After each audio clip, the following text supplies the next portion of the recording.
Vote পরবর্তী হিংসার ঘটনায় চরম ক্ষুব্ধ কলকাতা হাইকোর্ট।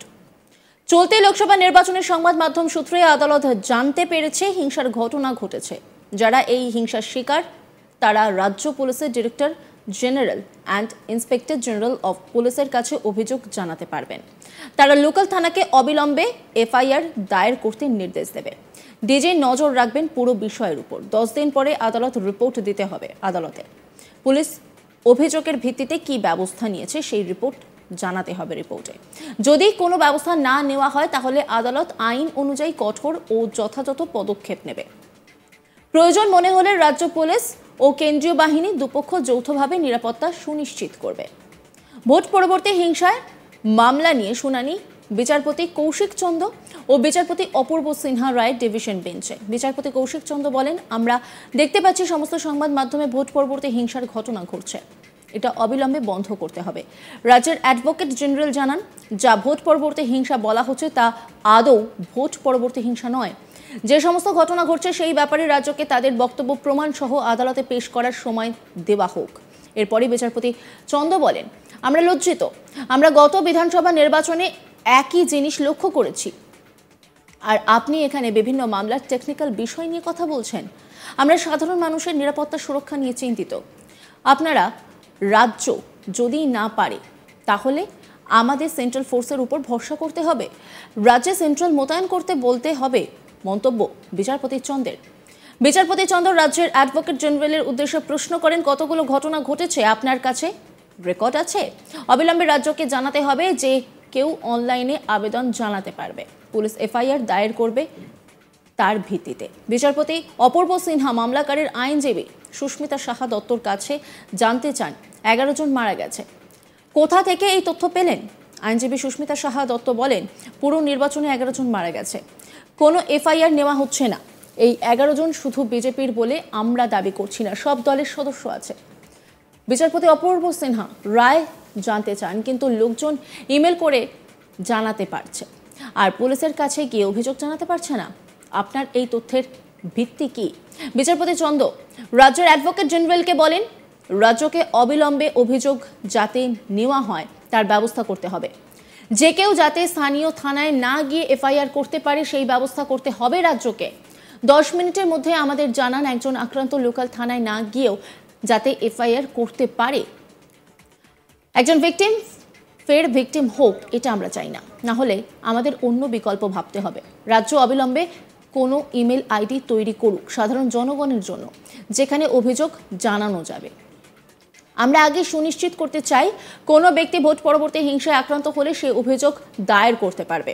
আমরা সেই রেকর্ডের ভিত্তিতে যাতে কেন্দ্রীয় বাহিনী মোতায়েন করতে পারি।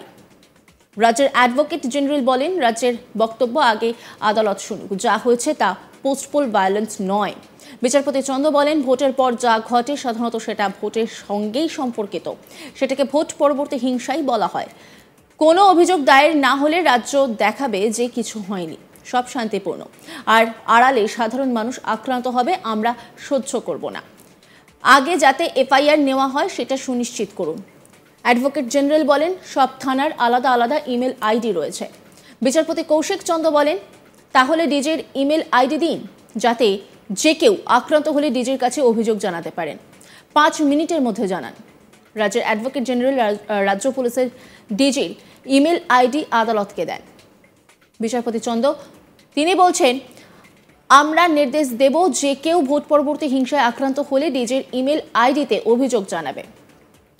ডিজি লোকাল থানাকে নির্দেশ দেবে এফআইআর দায়ের করে ব্যবস্থা নিতে। শুনানিতে রাজ্যের অ্যাডভোকেট জেনারেল বলেন, রাজ্যে বর্তমানে কেন্দ্রীয় বাহিনী নিরাপত্তা রক্ষীরা রয়েছে। তখন বিচারপতি চন্দ্র রাজ্যের উদ্দেশ্যে বলেন, আপনি যা বলতে চাইছেন তাতে তা আগামী 5 বছর ধরে কেন্দ্রীয় বাহিনী রেখে দিতে হয়। কোর্ট থেকে বেরিয়ে আইনজীবী সুস্মিতা সাহা দত্ত কি বলছেন চলুন শুনে নিই। রায়টা হয়েছে একটা অভূতপূর্ব রায় দিয়েছে Kolkata high court honourable justice Kaushik Chanda এবং honourable justice Apurba Sinha Ray division বেঞ্চে। কেন আপনারা তো জানেন, দেখেছেন যে লিটারালি মানে একটা বড় অংশ পশ্চিমবঙ্গের আজকে পোস্টপোল ভায়োলেন্সের কারণে রীতিমতন মানে জ্বলছে। তো আমরা রাষ্ট্রবাদী আইনজীবীদের একটা বড় অংশ তারা আমরা আজকে মামলা করেছিলাম এবং সেখানে যেটা অর্ডার দিয়েছে, প্রথম হচ্ছে গিয়ে যে যেহেতু মানুষগুলো লিটারালি তারা বেরিয়ে পুলিশ থানাতে কমপ্লেন করতে পারছে না এবং কমপ্লেন করতে গেলে তারা উল্টে মার খাচ্ছে। তো সেই জন্য প্রথমত যে অর্ডারটা দিয়েছে সেটা হচ্ছে ডিজিপি মানে ডিরেক্টর জেনারেল অফ পুলিশ, তাকে তার ওয়েস্ট বেঙ্গল তার একটা ওয়েবসাইট একটা ইমেল আইডি কোর্টকে দিয়েছে স্টেট গভর্নমেন্ট, মানে কোর্টের ডিরেকশনে, প্রথমে দিতে চাইছিল না, কোর্টের ডিরেকশনে দিয়েছে। এবং সেই ইমেল আইডিতে সমস্ত কমপ্লেন যদি কেউ কোনো রকম কোনো ভায়োলেন্স দেখে থাকে, মানে হিংসা দেখে থাকে অথবা কোনো ভায়োলেন্স সে ফেস করে থাকে, সঙ্গে সঙ্গে সেখানে তারা কমপ্লেন লজ করবে। এবং কমপ্লেন যদি কোনো কগনিজেবল অফেন্স হয়, অর্থাৎ কিনা অ্যারেস্ট ওয়ারেন্ট ছাড়া অ্যারেস্ট করা যায় এরকম কোনো মানে কোনো ঘটনা ওখানে ঘটেছে এরকম কিছু কমপ্লেন্টে রিফ্লেক্টেড হয়, তাহলে সঙ্গে সঙ্গে এফআইআর রেজিস্ট্রেশন করতে হবে এবং কনসার্ন পুলিশ স্টেশনকে। এবং মানে আরও যেটা অত্যন্ত অত্যন্ত একটা ভালো রায় দিয়েছে সেটা হচ্ছে আদতে তো মানে ল অ্যান্ড অর্ডার এটা তো একটা স্টেট সাবজেক্ট, কিন্তু আজকে এই অভূতপূর্ব পরিস্থিতিতে কোর্ট আজকে রায় দিতে বাধ্য হয়েছে যে যদি মনে করে মানে যদি প্রয়োজন হয় সেন্ট্রাল ফোর্স এবং রাজ্য পুলিশ তারা একত্রে কাজ করবে, অর্থাৎ ওয়েবসাইটে যখন কমপ্লেনটা লজড হয়ে যাবে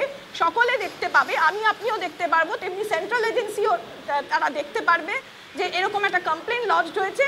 সেন্ট্রাল ফোর্স যেমন সিআরপিএফ, বিএসএফ ইত্যাদি যেগুলো আছে আর কি, তারা যদি মনে করে যে তাদেরকে সঙ্গে সঙ্গে স্টেপ ইন করতে হবে, মানুষকে প্রোটেকশন দিতে হবে, তাহলে সেই কমপ্লেন্টের বেসিসে তারা কিন্তু নিজেদের থেকে রাজ্য সরকারের মানে সহযোগিতা ছাড়াও তারা কিন্তু নিজে থেকে প্রোটেকশন দিতে পারবে।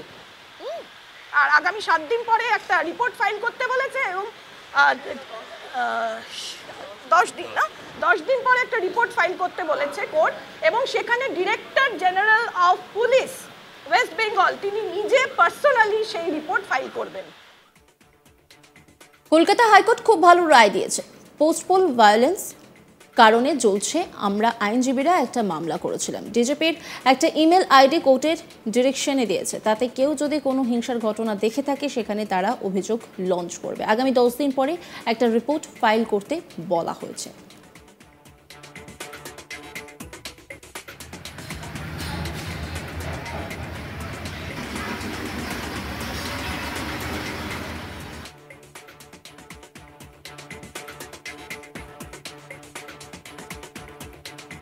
লোকসভা নির্বাচন মিটতেই আবারও সেই বিধানসভা নির্বাচনের পরবর্তী সময়ে যে ছবি আমরা দেখেছিলাম সেই ছবিই দেখতে পাচ্ছি, মানে পোস্টপোল ভায়োলেন্স, ভোট পরবর্তী হিংসায় একের পর এক জায়গা থেকে সেই খবর সামনে আসছে, রাজ্যের বিভিন্ন জায়গা থেকে এই খবরই সামনে আসছে।